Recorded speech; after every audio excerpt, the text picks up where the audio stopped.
Sa trabaho ko po bilang isang landscaping and designer, kasama po lahat ng klase ng pag-aalaga ng halaman. And isa na po rin dito ang pagbobonsai. So sa halip na pabilihin ko po ang may-ari ng bonsai trees, alam niyo naman ang presyo niyan, medyo may kamahalan. So nakita ko po itong kanyang lumang halaman sa kanyang harapan ng bahay, and then I decided na sabi ko nga ako na lang ang gagawa ng bonsai plant para sa kanya, and then ako na rin ang magde-design. So dito ipinapakita ko po ang simpleng pamamaraan na kung paano tayo magbo-bonsai.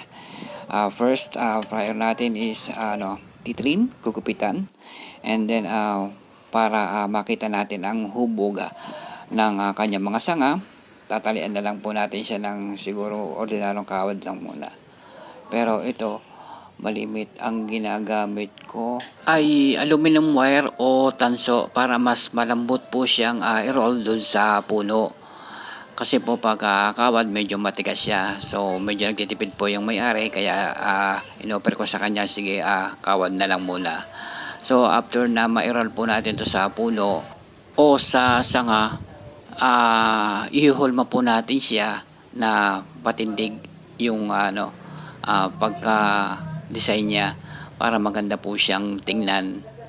And then papalipasin po natin ang mga ilang buwan. Susunod na po ang sanga nito para ito po ay mas magandang tingnan.